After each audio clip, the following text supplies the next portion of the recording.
bonsoir, bienvenue dans Classico, votre émission foot du lundi soir sur Radio J. On est heureux de vous retrouver ce soir pour m'accompagner un nouveau carré magique, l'avocat Benjamin Krief. Bonsoir Benjamin. Bonsoir Steve, bonsoir à tous. Benjamin, entre la Super League et la déroute et le fiasco à Bordeaux, c'est une semaine pour les avocats dans ton genre, non ? Exactement. J'ai beaucoup de choses à dire à ce sujet.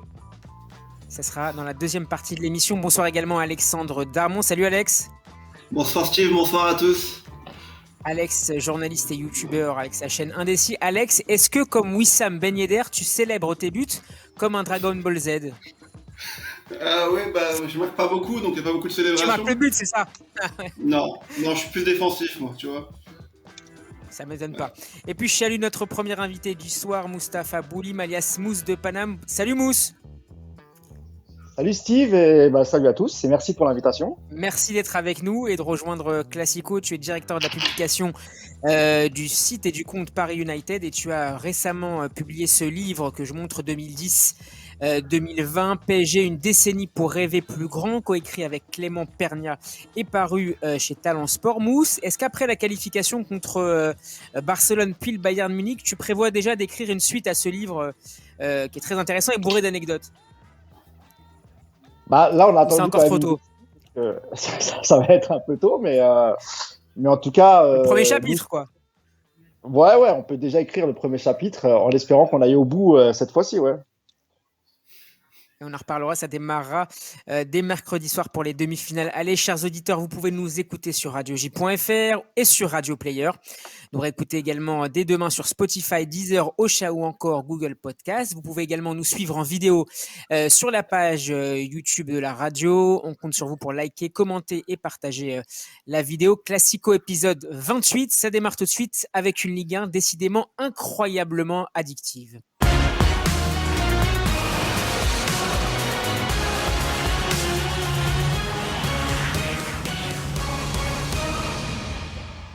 Et on a encore passé une soirée folle hier soir pour le compte du dernier match de la 34e journée de Ligue 1. Lille l'a emporté sur la pelouse de l'Olympique Lyonnais 3-2. L'équipe de Christophe Galtier qui était pourtant menée 2-0 jusqu'à la 45e minute. Messieurs, premier tour de table, est-ce que vous avez été impressionnés par la remontada des Dogs ? Ah ouais, clairement. Alex. Quand on voit le match, c'est impressionnant ce qu'ils font. Ils sont menés 2-0. Ils ont de la chance parce qu'ils reviennent juste avant la mi-temps par Yilmaz, qui est un joueur fantastique et qui a été longtemps blessé et qui, là, au meilleur moment de la saison, revient et aide du mieux possible son équipe. Et puis, c'est solide à toutes les lignes, quoi, je veux dire. Et puis, il y a un coach hors norme aussi à Lille qui fait sortir Benjamin André à un moment où tu te dis, c'est comme la plaque tournante de l'équipe. Il prend le risque de le faire sortir et de le faire remplacé par Yazice qui met la passe décisive sur le troisième but, je crois que c'est Yazice qui le remplace. Bref, en tout cas, oui. C'est Bamba, mais Yazice rentre ensuite. Rentre au même moment, je crois, c'est la même session de remplacement. Donc oui, c'est impressionnant. Il y a une équipe qui est hyper solide. Il y a un gardien qui reste hyper solide. Et puis surtout, il y a un calendrier qui va être favorable maintenant. Ils vont passer. Alors on va détailler tout ça. On va détailler tout ça, mais voilà, un premier tour de table, une impression très positive pour Alex, Benjamin, puis Mousse. Ouais, l'impression, elle est évidemment positive. Ce qui m'a marqué hier, c'est les dynamiques contraires qu'on a vues dans le match. En fait, on voit que Lille, malgré le fait d'être mené 2-0, il lâche pas le morceau et lorsqu'il marque un but, la dynamique positive s'enclenche et ils sont en confiance et cette dynamique positive se confirme. Et à l'inverse, tu as Lyon qui est moins bien depuis, on va dire, un peu moins de 10 matchs, 8 matchs peut-être. Il reste sur 2 victoires sur 8 matchs. Donc on voit que tout de suite dans les têtes, ça doute. Et voilà, ça amène la défaite. Donc on a deux dynamiques complètement différentes et je pense que la dynamique de Lille, très positive, risque de les emmener peut-être au bout. Ouais. Mousse, c'était extrêmement mal parti. Benjamin et Alex le disaient. 2 buts et donc quasiment 2-0 et déjà 2-0 à la 45e minute. Comment tu as vécu ce match et ses évolutions ? De toute façon, la victoire finale pour Lille est méritée. Ça, il y a pas de souci là-dessus. Même si Lyon fait quand même une bonne première mi-temps, ils ont la malchance de prendre ce magnifique but sur coup franc de Yilmaz juste avant la pause. Et je pense que c'est ce qui met le doute à cette équipe lyonnaise et c'est ce qui remet aussi en selle cette vaillante équipe cette vaillante équipe lilloise. Et, après, je ne veux pas utiliser le même mot que toi parce que il m'insupporte ce mot, surtout pour un supporter parisien. Mais c'est vrai que c'est un retournement de situation. Mais malheureusement, ça n'arrange pas nos affaires. Enfin, en tout cas, quand on est supporter du Paris Saint-Germain, on comptait vraiment sur Lyon pour battre cette équipe lilloise. Et il faut dire aussi que cette équipe lilloise, elle a quasiment, ou je crois qu'elle n'a pas perdu contre le top 4. Elle a perdu des points Ouais. contre des adversaires plus faibles, mais sur les 4 premiers, en tout cas, elle n'a pas perdu de points. Donc, c'est mérité sur le match, pas de souci. Est-ce que cette victoire en fait le favori pour le titre, Alex? Je ne sais pas si ça en fait le favori pour le titre, mais ce qui est impressionnant quand même, c'est que même si Lyon fait un bon début de match, il y a un moment où ça explose et où Lille est bien plus fort. Mais vraiment bien plus fort. Il y a une différence considérable dans le jeu, dans la technique des Lillois. Ça passe d'un côté à l'autre, ça envoie des ballons en profondeur. Enfin, c'est sûr. C'est un jeu qui est sûr. Donc, je sais pas si il y a quand même 2 erreurs défensives. Il y a quand même 2 erreurs défensives, ce qui est assez rare. Oui, il y a quand même 2 erreurs défensives. Oui, il y a quand même 2 erreurs défensives, mais ils le font sur ce match-là, et puis finalement, ils gagnent 3-2. Pour te dire qu'ils ont une chance, et ils sont sûrs d'eux-mêmes. En fait, enfin, aller faire 3-2 là-bas quand t'es mené 2-0 à Lyon, c'est quand même exceptionnel. Je sais pas si ça leur permettra d'aller au bout, parce que je dis qu'il y a un calendrier favorable, mais comme il vient de le dire Mousse, ils perdent des points contre des équipes qui finalement sont normalement moins fortes qu'elles. Voilà, ils perdent des points contre, on l'a vu, à domicile contre Nîmes, contre Metz, contre Angers, et là ils vont avoir ouais, voilà, exactement. Et là ils vont avoir un derby contre Lens qui s'annonce, qui va être compliqué, et la semaine prochaine ils reçoivent Nice qui est très en forme. Donc c'est pas encore gagné. En tout cas, ils ont les cartes en main, et ils ont leur destin en main. Ouais, et c'est s'ils ça. sont Non, mais, ouais. dans le même esprit, ils peuvent être champions. La différence, Benjamin, c'est ça, Alex, c'est ce que tu viens de dire. Aujourd'hui, ils ont leur destin entre leurs mains. Il reste 4 matchs.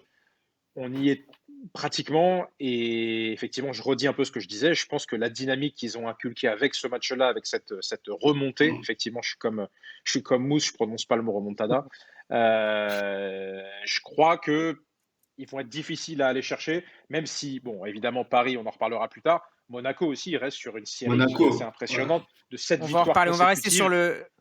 Et il y a une force offensive dans cette équipe. Mais en tout cas, pour en rester sur Lille, ils ont 4 matchs à gagner. Et moi, je dis qu'ils vont aller au bout. Si on devait retenir une image de cette rencontre, est-ce que ça serait celle pour vous de Buraz Yılmaz après son premier but, le point rageur avant la mi-temps et qui porte finalement son équipe? Moi, c'est l'image du dernier but. Mousse.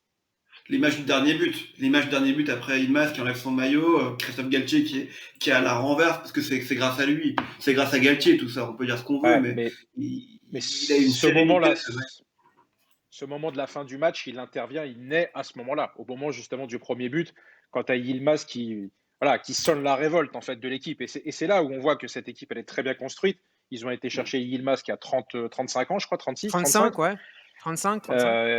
Et voilà, on en a souvent parlé ici. Lille, c'est un club qui est bien géré.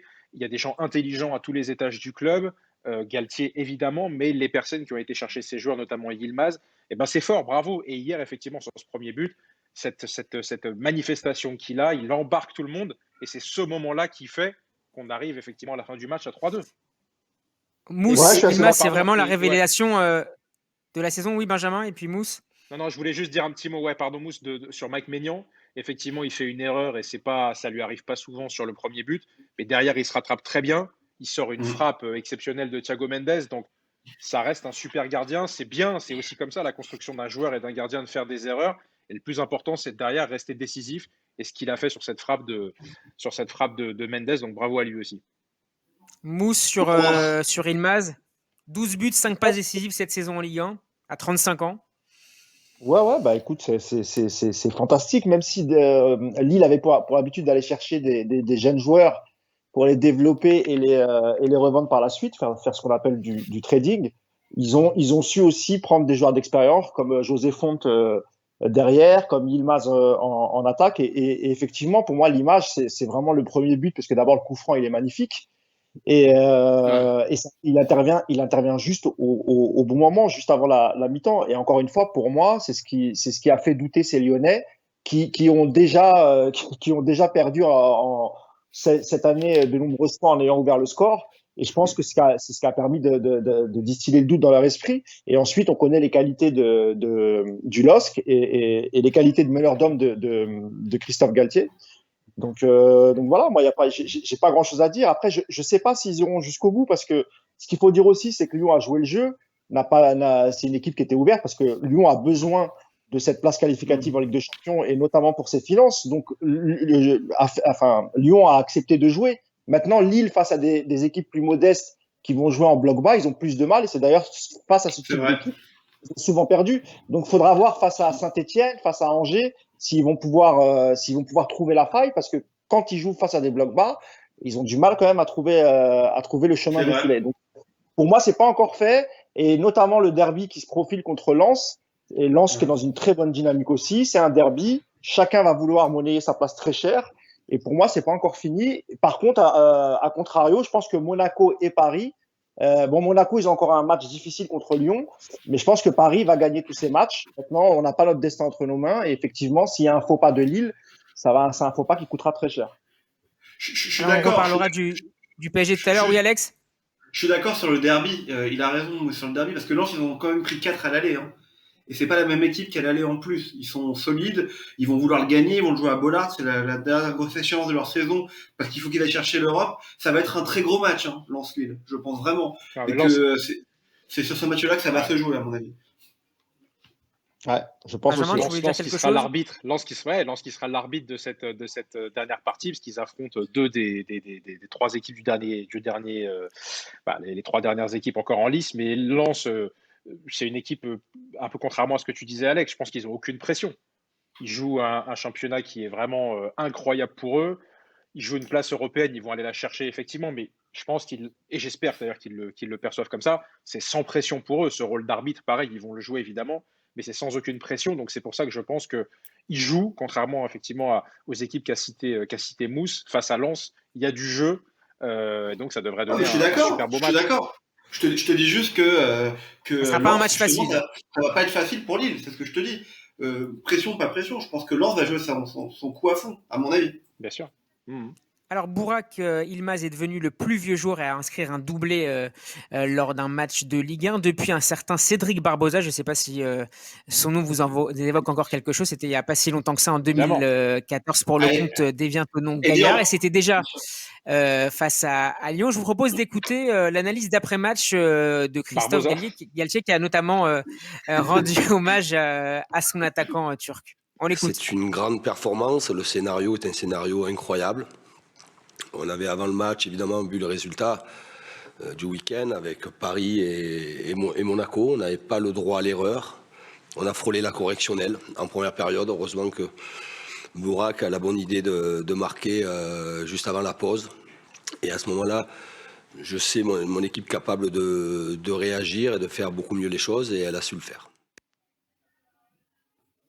Alors Galtier qui dit aussi que maintenant le titre est un objectif, il ne faut pas se cacher, mais si on n'y arrive pas, ce ne sera pas la fin du monde. Est-ce qu'il pense vraiment ce qu'il dit? Est-ce que selon lui, alors qu'il reste 4 matchs, que Lille était sur une excellente dynamique et qu'ils sont premiers, est-ce qu'il pense vraiment que le PSG, avec ses gros moyens, est encore favori, Mousse? Moi, je pense qu'il le pense vraiment parce que d'abord, c'est un coach qui est assez modeste, assez humble. Donc, je pense quand il le dit, c'est pas de la langue de bois. Puis aussi, il connaît son équipe et comme je le disais tout à l'heure, c'est une équipe qui a déjà perdu face à des équipes qui sont beaucoup plus faibles qu'elle. Donc, je pense qu'il connaît bien son équipe et qu'il sait que là, il reste 5 jours et il sait qu'il y a Monaco qui est derrière, qu'il y a Paris. C'est deux gros effectifs. Donc, non, pour moi, comme je l'ai dit, je pense qu'il pense comme moi, en fait, Galtier. Il a dû m'écouter dans mes pensées. Et, non, je pense que vraiment, c'est pas encore fait. Encore une fois, parce que face à des équipes plus faibles, ils ont parfois beaucoup de mal. Donc, il va falloir qu'il garde son groupe sous pression. Et Lille n'a pas l'habitude de jouer le titre. Et c'est là qu'on voit que le mental est très important dans une course au titre quand il reste 4-5 journées. Paris a l'habitude de gérer ça. Monaco peut-être un peu plus, Lyon aussi, même si on voit qu'ils se sont cassés un peu la figure. Mais Lille n'a pas cette habitude, donc il faudra pas. C'est aussi la première fois pour Galtier d'ailleurs. Eh oui, bien sûr, bien sûr. Alex, Benjamin, sur Galtier et son management. Il a raison dans ce qu'il dit, Christophe Galtier. Effectivement, s'il gagne le titre, c'est évidemment exceptionnel, mais on ne les attendait pas à cette hauteur-là, en tout cas à la fin du championnat, au début de la saison. Donc, s'ils perdent le titre, certes, ce serait une déception, mais il y aura une logique, en tout cas en termes de budget, tout simplement, si le PSG ou Monaco terminent devant Lille. Donc, ils Alors font une là, vous super retenez la saison. dernière phrase, la dernière partie de sa phrase, mais il dit maintenant le titre est un objectif. Il s'en cache plus quand même. Bah oui, mais il peut Il plus y a une s'en cacher. évolution. Il peut plus s'en Heureusement. cacher. À 4 journées de la fin. Moi, je crois qu'hier, il y a un soulagement. Parce qu'il sait qu'hier soir, à moins d'un accident industriel, il va quand même aller en Ligue des Champions avec Lille, s'il reste à Lille, l'année prochaine. C'est quand même déjà un bel objectif de rempli. Ça, c'est le premier point. Après, il rend hommage à Ilmaz. On sait même pas s'il sera là, Ilmaz, l'année prochaine. Mais c'est vrai que c'est un joueur exceptionnel. Et à mon avis, ils veulent le garder, le prolonger. Parce que je crois Mais ça, qu'il doit partir en fin de saison. Et le mec, il met 2 buts, une passe décisive hier. Bon, voilà. Après, sur le PSG, au-delà, qui reste favori. Je vais t'écouter, Benjamin, promis après. Mais au-delà du PSG qui reste favori, ben, bien sûr que le PSG reste favori. Le PSG est une machine de guerre qui est de plus en plus forte au meilleur moment de la saison par rapport aux saisons précédentes où ils avaient une baisse de régime, une baisse de rythme à ce moment-là de la saison. Aujourd'hui, Paris, on va peut-être en parler tout à l'heure, quand ils se mettent à jouer et qu'ils accélèrent, bah, ils sont inarrêtables. Donc oui, Paris reste favori, reste l'un des favoris, tout comme Monaco. Maintenant, franchement, si Lille ne dit pas qu'elle est candidate au titre maintenant, à ce moment-là de la saison, alors que Paris a la Ligue des Champions et la Coupe de France, que Monaco a la Coupe de France et qu'eux, ils ont que ça à jouer, bon, bah, il faut qu'il change de boulot, le mec, franchement. Benjamin, est-ce que tu es d'accord avec cette analyse je suis, d'Alex? je suis d'accord avec l'analyse d'Alex. Non, ce qu'il disait me faisait penser effectivement à l'après, alors qu'il soit champion ou pas, il a raison, ils seront en Ligue des Champions. Qu'est-ce qui se passera la saison prochaine? Bon, c'est encore un peu tôt pour en parler, mais c'est quand même intéressant de voir que si Lille va en Ligue des Champions la saison prochaine, est-ce qu'ils ont un effectif Ouais. suffisant pour jouer cette Ligue des Parce que là, Champions on parle de vendre. pour... Hein. T'as raison. Voilà, Les non, mais Lillois c'est vont ça. beaucoup vendre Mais cette année.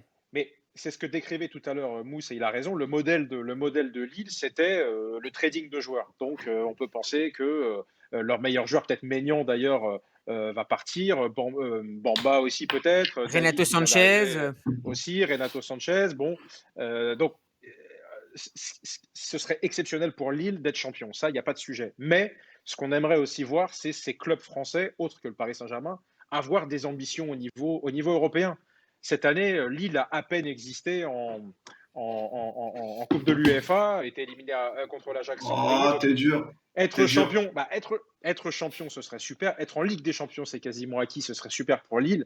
Mais je crois que le club doit être plus ambitieux que ça et doit ensuite viser d'exister en Ligue des Champions, à l'inverse de ce qu'a fait de manière Ouais, bien sûr. catastrophique l'OM cette saison. Mousse, on dit, Christophe Galtier, sur le départ, on parle d'une possible signature à Lyon et surtout à Nice qui lui proposerait de doubler son salaire mensuel. Qu'est-ce que tu en penses? Est-ce que tu as peut-être des infos? Ou en tout cas, est-ce que tu considères que l'aventure se termine? On parlera de Garcia tout à l'heure, mais elle se termine aussi à Lille pour Galtier.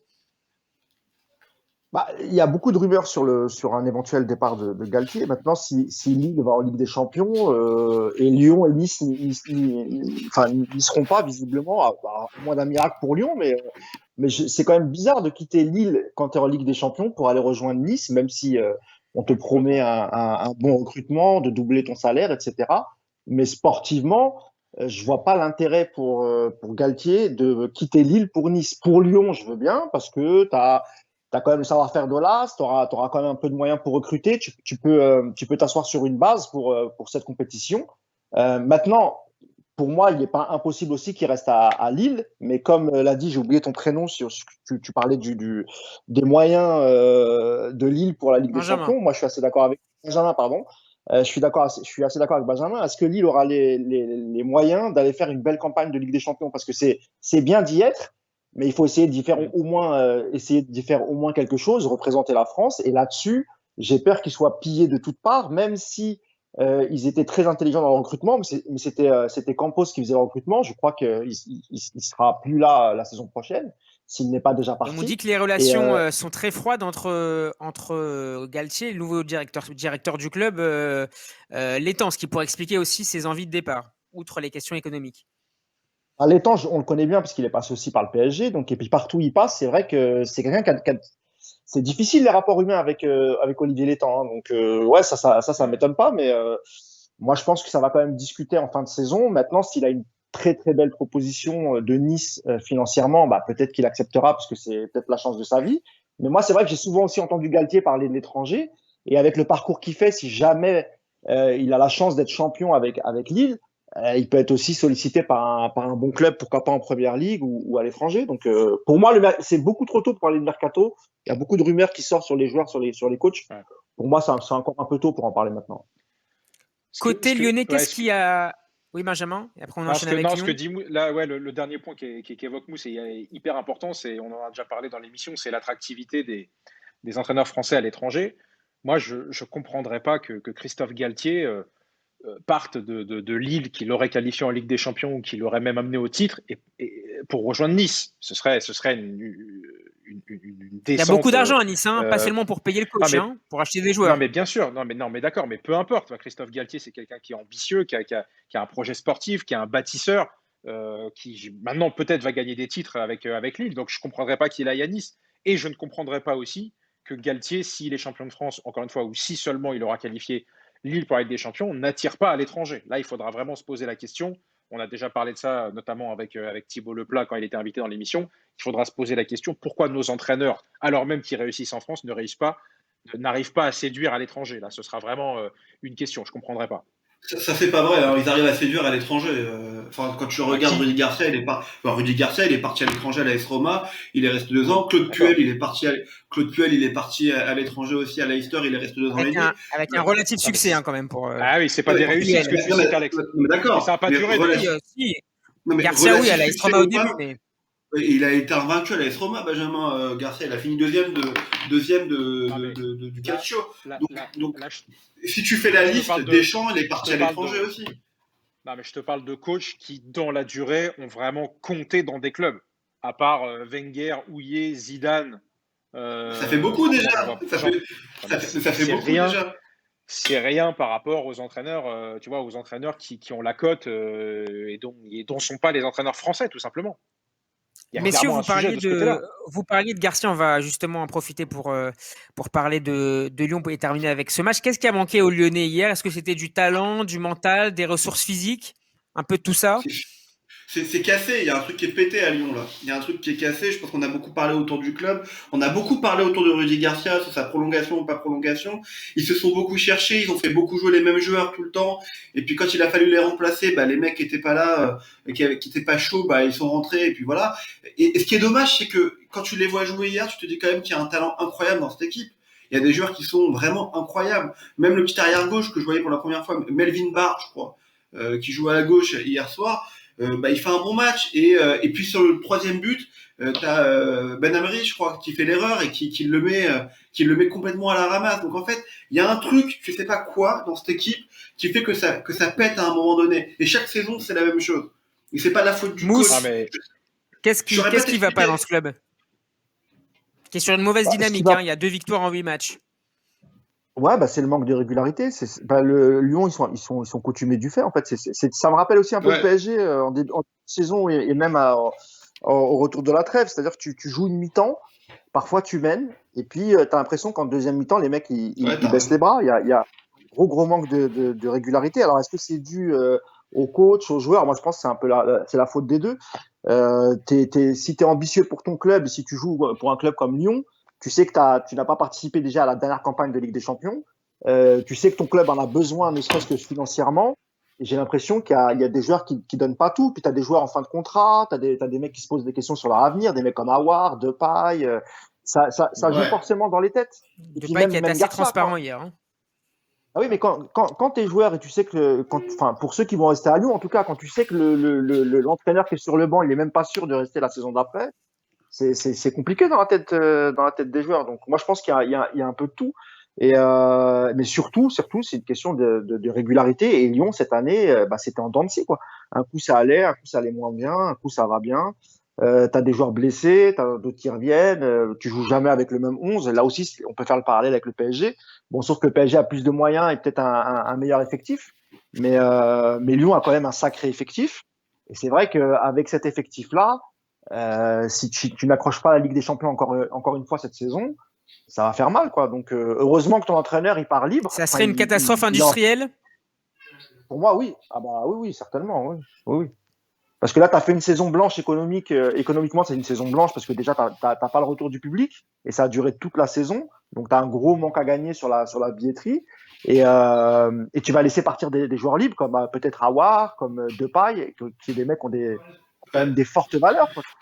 Donc, ouais, pour Lyon, la manne financière de la Ligue des Champions, elle aurait été très, très importante. Mais malheureusement, on se dirige vraiment vers l'accident industriel. Ouais. On va écouter Claude Fichot. Alex, juste un instant, on va écouter. Alors, un instant, on va juste écouter Claude Fichot et on te cède la parole juste après. On écoute Claude Fichot, l'adjoint de Rudy Garcia qui a été suspendu hier soir. L'abattement doit être rapide, vite digéré, parce que dès mardi, il va falloir recommencer une semaine. On ne peut pas se permettre de dire aujourd'hui tout espoir de podium n'est plus atteignable pour la simple et bonne raison que il nous reste 4 matchs, 12 points. On joue, bien entendu, encore un gros match et un concurrent direct la semaine prochaine. La semaine prochaine, on se reverra pas, vous et moi, la semaine prochaine, mais à la même heure, si vous voyez Rudy et qu'on a gagné Monaco, on reviendra à 1 point. Ça veut dire que dans la course, on peut y revenir. Alex, c'est fini pour le titre pour Lyon. Est-ce que c'est également presque terminé selon toi pour la Ligue des Champions ? Honnêtement, je pense pas, mathématiquement, c'est encore jouable. S'il a raison, monsieur Fichot, de dire ça, si ils sont pas capables, s'ils sont pas fichus, sans vouloir faire de jeu de mots, d'aller chercher, au moins de se battre pour une place en Ligue des Champions, c'est un peu dommage. En tout cas, ce qui est clair, c'est que hier, on n'en parle pas assez, mais il manque un défenseur central. Il manque Denayer, et tu le vois. Franchement, tu le vois. Tu vois que t'as mis De Siglio à côté de Marcello, qui n'est pas le meilleur défenseur central du monde, et Denayer, il manque vraiment dans l'axe, quoi. Il manque dans les têtes, je pense, pour motiver ses copains, et il manque dans l'axe. Donc si en plus il est blessé, parce que là c'est ce qu'on nous dit, c'est qu'il a un problème, je crois, au pied. S'il est blessé pour encore 1 ou 2 matchs, là ça va être compliqué pour lui. Là ça risque d'être vraiment compliqué. À voir. Franchement, je sais pas. Est-ce que cette défaite donne finalement raison au choix de Jean-Michel Aulas, visiblement de ne pas prolonger l'aventure lyonnaise de Rudy Garcia? Je sais pas, mais chaque année, c'est la même chose. Chaque année, c'est la même chose. Chaque année. Le choix de. Tu vois, ce qui me dérange un peu avec Lyon, quand même, c'est que là, on est tous en train de taper sur. Maintenant, c'est Garcia, le coupable désigné. À Lyon, je comprends pas pourquoi on parle jamais de Juninho. Tu parles des choix d'Aulas qui sont validés parce qu'il dit que Garcia doit dégager, mais quid de Juninho? Il a fait quoi de Juninho depuis qu'il est arrivé à Lyon? Il a ramené Silvino. C'est déjà pas mal trompé au niveau des entraîneurs. Ça a été le plus grand flop de l'histoire du football lyonnais. Maintenant, on va dire à la fin de la saison, Garcia, il est pas bon, il faut qu'il s'en aille. Mais je sais pas, le directeur sportif, le directeur du football, c'est Juninho. Les joueurs, c'est lui qui les a ramenés. Le coach, c'est lui qui l'a choisi, le deuxième coach qu'il a choisi. Donc moi, je comprends pas. Au lieu de taper sur Garcia, il a évidemment ses torts. On l'a déjà dit ici. Trop de temps pour changer les choses. Slimani, qu'on voit hier, qui est bon, il a mis trop de temps à le faire rentrer sur le terrain et malheureusement, il aurait dû le faire plus tôt. Mais moi, je trouve qu'on ne parle pas assez de Juninho, qui, pour moi, est défaillant, complètement défaillant. Ouais, et puis franchement, Alex, on dit que Garcia est mauvais, mais Garcia, on oublie très vite quand même qu'il a amené quand même Lyon en demi-finale de Ligue des Champions l'année dernière. Hein. Ils battent City en quart, ils sont pas ridicules devant le Bayern qui finit champion d'Europe. Et puis il va peut-être finir 3e ou 2e. Non, moi ce qui m'énerve, c'est que chaque année c'est le même cirque à Lyon. Chaque année on nous dit à la fin de la saison, 6 mois avant la fin de la saison, est-ce qu'on prolonge l'entraîneur? On parle d'irrégularité. Mais la faute à qui? La faute à Aulas, à Juninho, à l'univers lyonnais. Voilà. C'est un cirque. C'est un cirque, ce club. Franchement, il y a un moment. C'est nouveau, ça. Est-ce que c'est pas un mode de management aussi? C'est ce qu'expliquait Aulas dans certaines interviews. Et je cède la parole à Mousse. C'est ce qu'a expliqué Aulas. C'est une manière pour lui de mobiliser les troupes, y compris son coach, et en fonction des résultats, décider in fine. Déjà, je ne sais pas qui a dit que c'était Juninho, si c'est Benjamin ou c'est encore moi, Mousse. Dès qu'il y a un truc intelligent, c'est moi. Je suis sûr à 99% que c'est pas Juninho qui a choisi Garcia. Juninho, il s'est trompé sur le coup du Brésilien qu'il a fait tenir, et ensuite Aulas a repris la main et il n'a plus qu'accepter. Je vois mal Juninho, qui a un footballeur fantastique, chercher un coach comme Garcia qui, somme toute, pour moi, qui ne fait pas partie même des meilleurs coachs français. Pour moi, et c'est aussi pour ça que Lyon se retrouve dans cette situation. Quand tu as un effectif pareil, parce que Juninho, il a fait venir un milieu de terrain comme Paqueta, qui est très bon. L'effectif, encore une fois, quand tu as Depay, Aouar, Paqueta, Mendes, tu fais monter des mecs comme Cacré, et aussi le latéral gauche dont tu parlais tout à l'heure, t'as quand même un bel effectif. Et pour moi, c'est juste que Garcia n'est pas capable d'accorder tout ça et de faire bien jouer cette équipe lyonnaise, tout simplement. Mais pour moi, Juninho, il n'est pas du tout fautif. Moi, je pense que c'est Aulas qui était en panique, qui a vu qu'il y avait Garcia qui était libre, c'était gratuit, donc ça a été assez rapide. Mais Qui je sais apparemment pas. avait fait forte impression lors de son entretien de recrutement, Son audition. C'est ce que si j'avais lu à j'ose dire, l'époque. son audition. On les mettait en concurrence avec Laurent Blanc. Enfin, moi, je pense que Laurent Blanc a plus de certitude dans le jeu qu'un coach comme Garcia. Et quand tu vois le passage qu'il a fait à Marseille, le faire venir à Lyon, moi, je me suis mis à la place des supporters lyonnais à l'époque. J'étais quand même assez d'accord avec eux. C'est une bizarrerie, cette histoire. Avant de parler du PSG, un mot sur Monaco qui allait remporter 3 points, de nouveau 3 points de Angers grâce à son super sub Wissam Ben Yedder. Monaco qui est actuellement 3e du classement avec 71 points, 1 point du PSG et 2 du leader lillois. Les Monégasques qui sont sur une très belle dynamique avec une 5e victoire de rang dimanche. Est-ce que la troupe de Niko Kovac peut selon vous croire également au titre? Ah bah ouais, clairement. Clairement, oui. Clairement, quand Plus que Lille? ils ont... Ben pareil, enfin au même niveau. Hier, ils ont de la chance aussi. Ils doivent jamais gagner ce match à Angers. Si t'es un peu honnête, ils doivent jamais le gagner. Il y a un poteau, effectivement, une barre de Maripane ou un poteau de Maripane. Et puis t'as Ben Yedder qui est remplaçant. C'est un truc que j'arrive pas à comprendre, mais tant mieux, hein, parce que ça marche. Tant mieux pour eux. Il est remplaçant, il rentre et il marque. Il marque un beau but en plus. Donc oui, plus que, enfin. La spéciale Ben Yedder. Ouais, bah ouais, mais je crois qu'ils ont pris, je sais pas combien, 37 points ou 40 points sur 45 possibles. 35 points sur 42 possibles depuis la trêve. Voilà. Ils sont à 7 victoires consécutives, ouais. C'est un truc de ouf. Non, donc oui, ils peuvent y croire. Ils ont la dynamique pour eux, et puis ils tombent contre Remy en demi-finale de Coupe de France. Ça va pas trop alléger leur calendrier. Donc ouais, bien sûr qu'ils peuvent y croire, heureusement. L'effectif, Benjamin la profondeur Mousse. de l'effectif, la profondeur de l'effectif de Monaco est vraiment impressionnant. Moi, je suis peut-être le seul effectif qui rivalise avec celui du PSG, c'est celui de Monaco. Effectivement, quand tu vois que Ben Yedder est remplaçant, c'est assez impressionnant. Mais en même temps, il est remplaçant. Kovac le dit, hein, il n'est pas remplaçant. Il est remplaçant parce que Jovetic est en feu, comme il a dit dans une interview. Les autres marquent des buts. Voland n'arrête pas de marquer. Golovin, quand il joue, il est hyper influent sur le jeu. Donc c'est vrai que quand tu es l'adversaire de Monaco et que tu vois que Ben Yedder rentre en cours de match, c'est assez impressionnant. Donc Monaco, franchement, pareil, je pense que c'est une équipe qui a eu des difficultés les saisons précédentes, qu'on n'attendait pas spécialement avec l'arrivée de Kovac. Il fallait le temps de mettre tout ça en place. On ne les attendait pas spécialement à ce niveau. Et pareil, ils font une saison incroyable. Donc ouais, ils ont complètement leur chance au même titre que Lille. Hein. Mousse, Ouais, bah écoute, impressionné Monaco, aussi par les Monégasques. Ouais, bien sûr, parce que quand Kovac arrive, il a fallu un peu de temps pour qu'il s'adapte d'abord à la Ligue 1, que ses joueurs comprennent un peu son discours. J'ai l'impression qu'au début, il s'est cru un peu en Bundesliga et ça attaquait, ça défendait pas forcément très très bien. Je pense qu'il a ajusté de ce côté-là, il s'est adapté à la Ligue 1 et on l'a vu sur la double confrontation face au PSG. Son équipe n'est pas partie à l'abordage, elle est plutôt restée bloc bas. À attendre que le PSG fasse une erreur, et c'est ce qui s'est passé. Donc, il s'est très très bien adapté. Et oui, je pense que Monaco peut aussi créer la surprise. Après, eux, il leur reste aussi Lyon à jouer. C'est le week-end prochain, il me semble. Il va pas falloir pas rater cette marche-là. Maintenant, s'ils gagnent contre Lyon et que Lille fait un faux pas et que le PSG, malheureusement, pareil, fait un faux pas, oui, ça peut être une très bonne surprise. Et puis, je pense que pour la Ligue des Champions, Monaco, la saison prochaine, s'ils sont qualifiés, que ce soit en étant champion ou même en étant deuxième et troisième, je pense ils seront mieux armés que Lille, par exemple, ou peut-être même Lyon, pour affronter cette Ligue des Champions. Qu'est-ce qui va faire, messieurs, et on termine avec ça, qu'est-ce qui va faire la différence entre ces 3 clubs si on écarte Lyon pour le titre? C'est le calendrier, c'est la dynamique, c'est l'expérience, c'est le coach? La confiance. La confiance pour moi. La confiance. Si Paris. Mais ils l'ont tous les 3. Non, parce que ils sont tous les 3 sur la même dynamique. Oui, mais sauf que Paris peut avoir une confiance beaucoup plus importante parce que si Paris réussit à garder ce rythme-là, cette envie, cette sûreté dans son jeu et ce mental, Paris sera imbattable en fait. Paris sera Mais imbattable. Ce sera pour même pas Paris, physiquement. on, Paris physiquement est lancé là. on n'a pas encore, Non, on n'a je pas pense que encore Benjamin. abordé le l'expérience, sujet le du mental, ça PSG, va mais être. pour le PSG, ouais.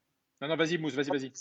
Je disais juste que pour moi, ce sera vraiment l'expérience et le mental. Encore une fois, Lille n'est pas, enfin, n'est pas préparé à jouer, à jouer le rôle de celui qui va gagner le titre, pardon. Donc, je pense que dans leur tête, ça va être un peu difficile sur les 4 dernières rencontres. Il va falloir gérer les émotions et la gestion des émotions quand tu as un groupe qui est à majorité beaucoup plus jeune, même si encore une fois, tu as 2, 3 éléments qui sont comme Fonté, comme Yilmaz, etc. Mais le groupe reste jeune, donc c'est vraiment sur la gestion des émotions et notamment face au derby. Et c'est là qu'on verra si Lille est armé pour devenir champion. S'il craque face à face à Lens, pardon, ça voudra dire que le mental il a été un peu défaillant. Et moi, je suis quasiment sûr que, par exemple, Paris, en tout cas, j'en suis sûr à 100% qu'ils vont gagner tous leurs derniers matchs, mais ils n'ont pas leur destin entre leurs mains. Et je suis pas loin de penser la même chose pour Monaco. Là où j'ai un doute, ça va être Lille parce qu'ils ne sont pas préparés à ça. Ça va être très, très compliqué. Il y a les entourages, il y a les médias. Il faut gérer tout ça. Tu es à 4 journées peut-être d'un titre incroyable. Parce que la dernière fois qu'ils l'ont eu, c'était il y a plus de 10 ans. C'était avec Garcia. Avec Garcia d'ailleurs. Ouais, 2011. Exactement. Donc, ça serait quand même inimaginable quand on sait qu'il y a 1 an ou 2 avec Bielsa, ils avaient failli descendre en Ligue 2. Donc, c'est pour ça que je dis que, voilà, pour moi, le mental est primordial et l'expérience aussi. Alors, on va parler maintenant du PSG avec un nouvel invité quand dans même. Classico. Bonsoir Jean-Baptiste Guégan. Bonsoir. Ça va, merci d'être avec nous.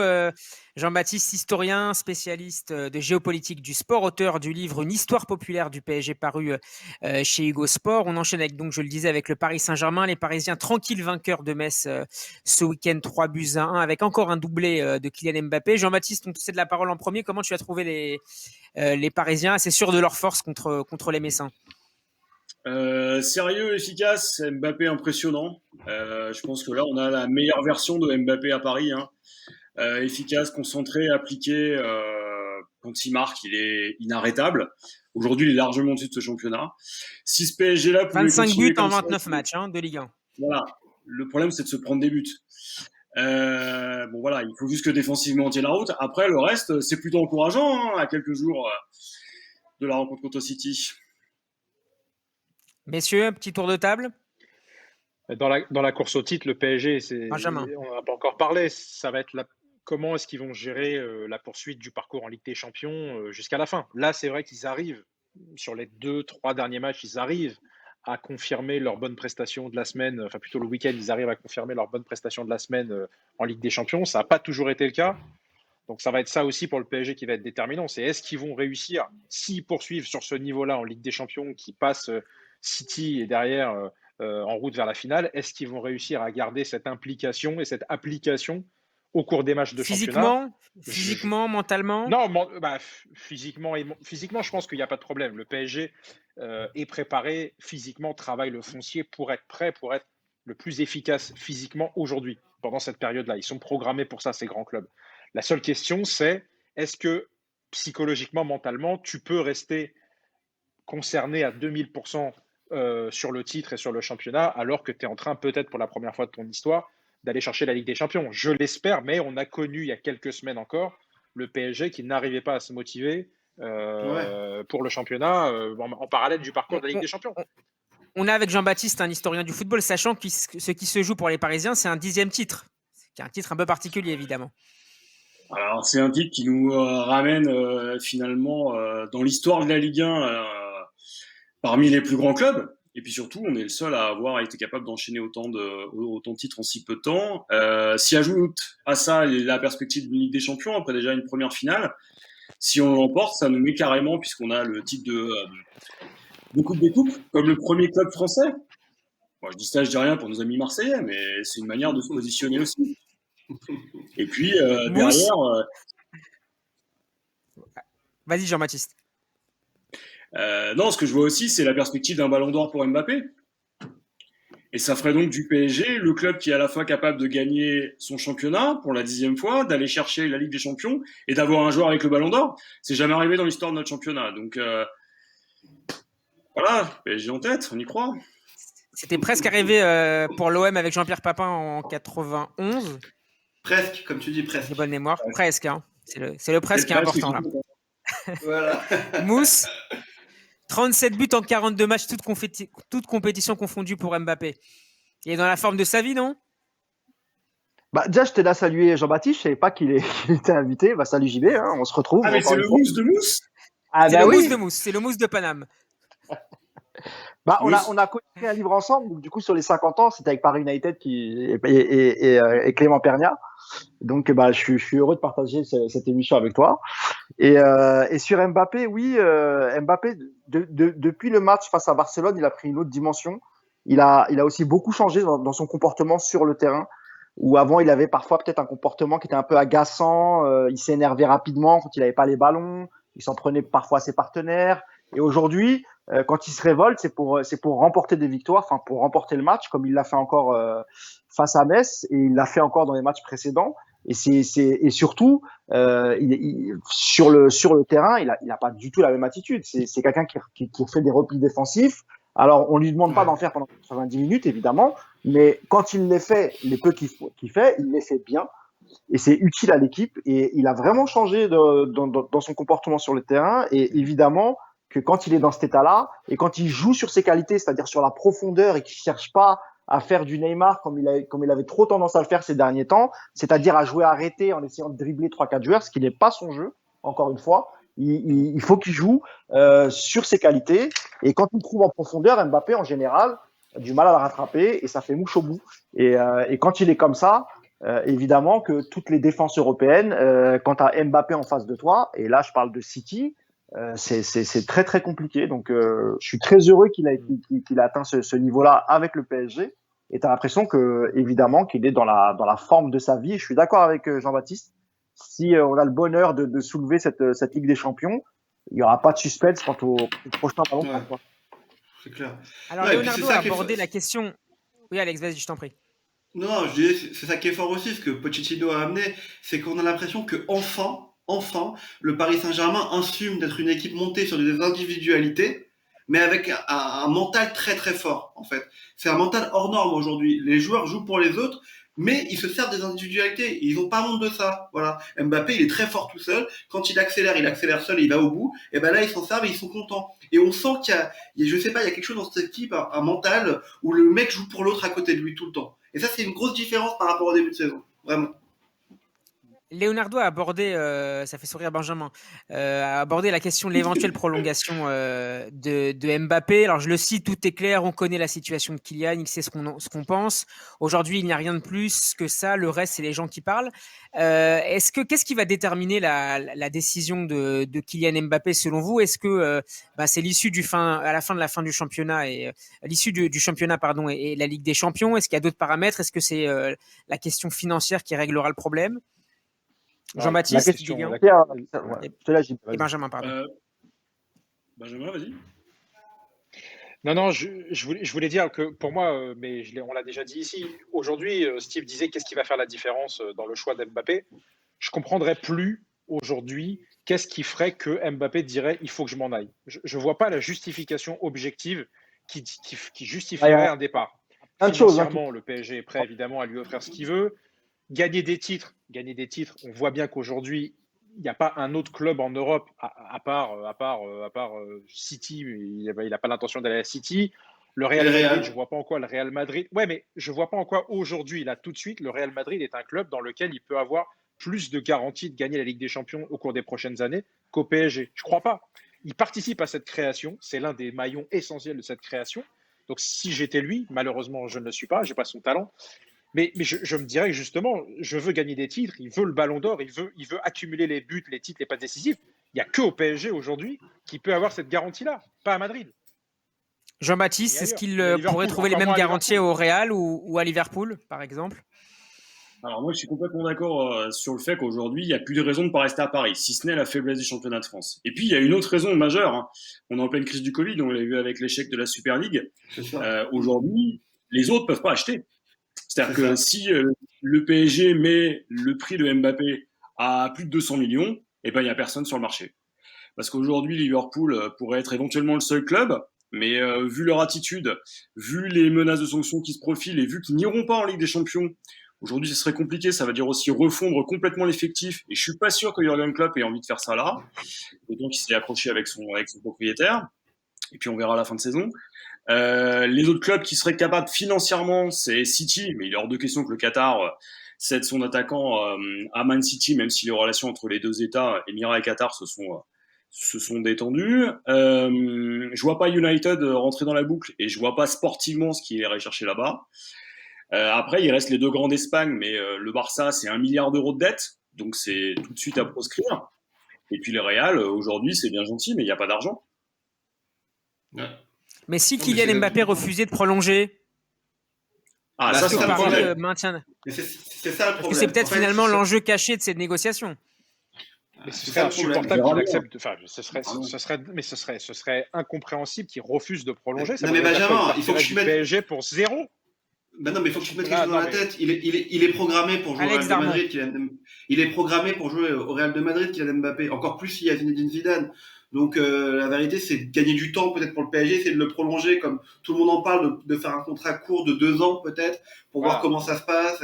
Voilà. Et il partira du Paris Saint-Germain. Il a 22 ans. Il a envie de faire d'autres choses, Kylian Mbappé. Enfin, c'est compréhensible. Après, c'est dommage pour le Paris Saint-Germain et pour le football français. Hein. On a tous envie qu'il reste. Mais il faudra pas lui en vouloir. Il a appris l'espagnol juste pour ça. Enfin, franchement. S'il va pas au Real de Mousse, Madrid. vous qui avez révélé un certain nombre de transferts au PSG, notamment les plus importants peut-être de la dernière décennie avec Paris United, comment vous voyez les choses? Mbappé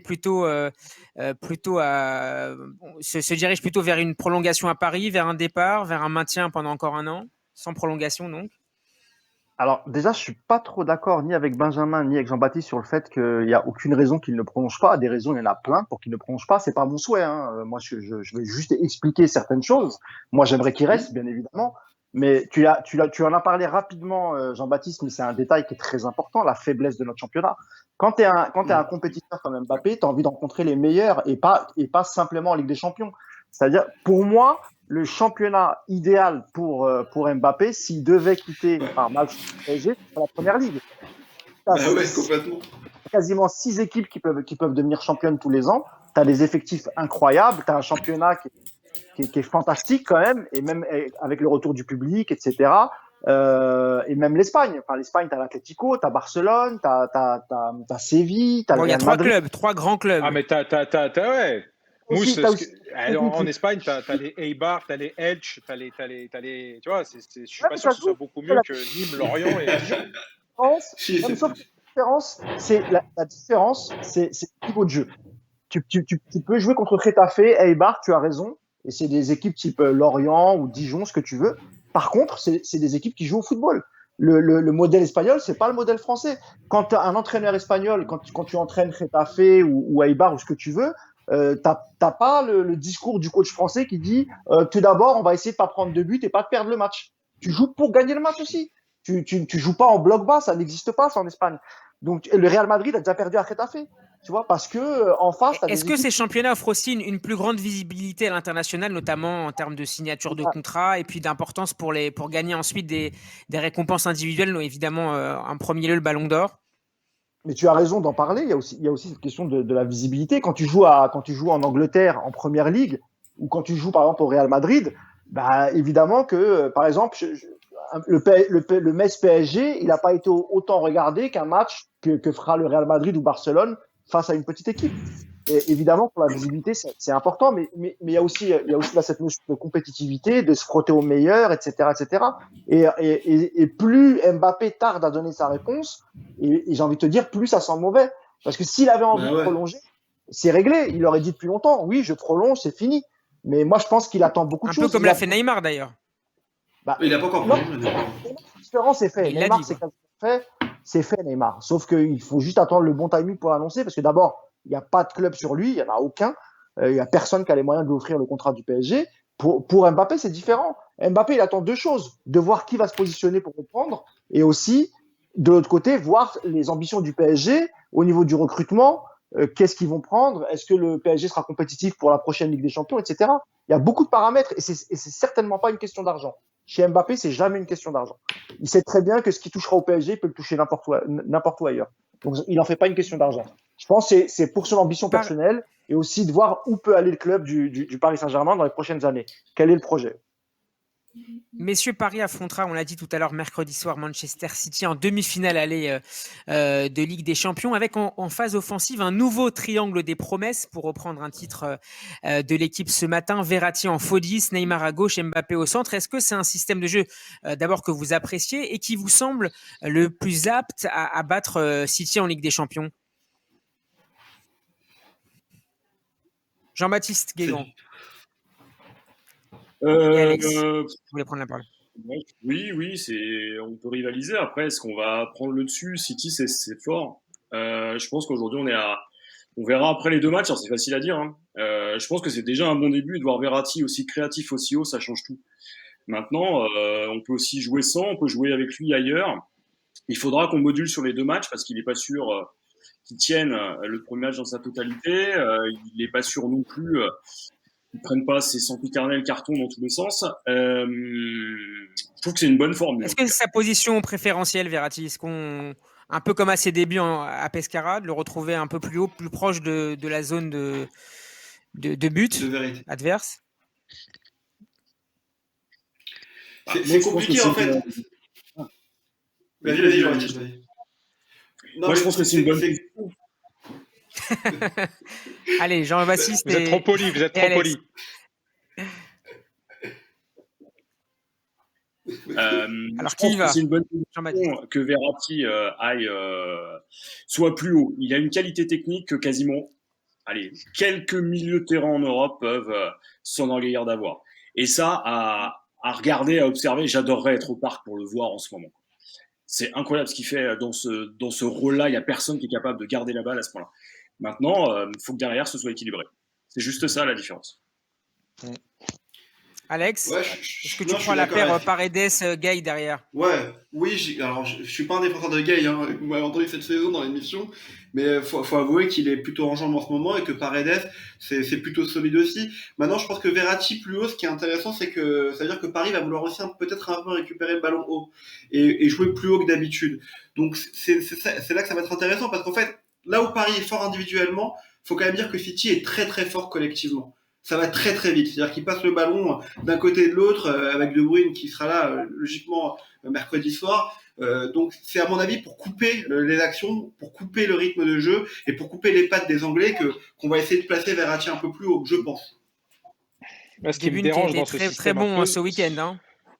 Ouais, ils nous ont fait une finale de League Cup. Une fausse. Ouais, ils nous ont fait une fausse joie en nous disant que De Bruyne serait blessé. Bon, mais ce qui me dérange, ce qui me déplaît légèrement dans ce système, c'est que du coup, si tu mets Neymar à gauche, techniquement, tu mets Mbappé en pointe, quoi. Et ça, c'est peut-être un petit peu dommage parce que je pense qu'Mbappé, sa plénitude, il l'atteint sur un côté. Et de toute façon, même quand il joue dans l'axe, il se décale à gauche. Donc, ils peuvent peut-être aussi un peu se marcher dessus avec Neymar. Donc, moi, mon positionnement préférentiel, c'est quand même quand on est avec Mbappé à gauche, Neymar en 10, devant qu'on ait Icardi avec Di Maria ou Keane à droite. Et du coup, ça fait reculer Verratti. Mais c'est vrai que je trouve dommage de mettre Mbappé en 9. Il y a aussi un doute sur l'identité du latéral gauche. Mousse, Kurzawa, Diallo, Baker, quel est le joueur qui aurait ta préférence si tu étais à la place de Mauricio Pochettino? Si je peux dire d'abord aussi un mot sur Verratti. Bien sûr. C'est évidemment une question d'équilibre. Parce que Pochettino, en mettant Verratti derrière les attaquants, il se prive aussi évidemment d'Icardi, voire de Moïse Kean. Mais s'il le fait, c'est qu'il sait qu'en mettant 4 offensifs, au niveau du contre-pressing, il y en a peut-être 1 sur 3 qui va le faire. C'est pas suffisant. Obligé d'avoir un Verratti, parce que Verratti, avec le ballon, évidemment, il joue plus haut, mais sans ballon, il redescend pour donner un coup de main à Paredes et Gay. Et c'est aussi celui qui fait le premier contre-pressing. Donc c'est aussi pour ça qu'il choisit de mettre Verratti. Quant au fait que Neymar et Mbappé, c'est un peu du gâchis de faire jouer en 9, c'est pas totalement vrai parce qu'en fait il permute beaucoup avec Neymar ce qui permet aussi de se retrouver sur le côté gauche à Mbappé. Et quand Mbappé se déporte sur le côté gauche, évidemment, Neymar prend l'axe. Et ça, les joueurs se connaissent par cœur et je pense, ils se gênent très très peu finalement.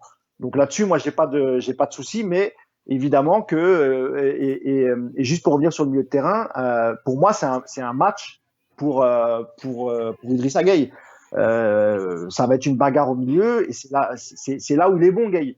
Gueye, en fait, on l'a trouvé mauvais quand on voulait faire un jeu avec possession. Et évidemment, dans ce schéma-là, Gueye, c'est pas son point fort. Par contre, quand tu es face à des équipes qui pressent, qui ont le ballon, etc., là, Gueye, il est très très fort et on l'a vu contre le Bayern. C'est quelqu'un de très très utile. Et surtout quand il est associé à Paredes, parce que Paredes, dès qu'il y a un peu de pression, il devient aussi plus mauvais. Donc moi je trouve que la complémentarité, elle est très bonne entre Paredes, Gueye, voire Verratti dans les phases défensives. Sur le latéral gauche, on a fait un podcast ce matin. Voilà, on s'est posé exactement la même question. Diallo, il a plus joué depuis 2-3 matchs, il me semble. Kurzawa, il a été catastrophique face à Metz et il est sorti d'ailleurs, il a été remplacé par Becker. Donc je sais pas, il va falloir vraiment qu'à l'entraînement il soit super bon pour qu'il puisse occuper le poste de titulaire parce que face à City, le rôle des latéraux il est très très important. Donc je suis pas sûr qu'il puisse démarrer le match étant donné qu'il est vraiment en manque de temps de jeu. Donc il y a un gros doute. Et on verra ça mercredi soir, PSG, Manchester City. Merci à tous. Merci Jean-Baptiste Guéguin d'avoir été avec nous. Je rappelle le titre de votre dernier livre, Histoire populaire du PSG. Moustapha Boulim, alias Moussa, je rappelle également le titre de votre livre écrit avec Clément Pernia, 2010-2020, PSG, une décennie pour rêver plus grand. Merci également à Alex Darmon et à Benjamin Krief. Classico, c'est déjà fini pour ce soir. Merci d'avoir été avec nous. Vous pouvez retrouver l'émission en podcast sur notre site radioj.fr et en vidéo sur la page YouTube de Radio J. Vous retrouvez également l'émission dès demain sur Deezer et Spotify notamment. Tout de suite, la soirée continue sur Radio J en compagnie d'Avner Azoulay pour le Festival Oriental. Vive le foot et à lundi prochain.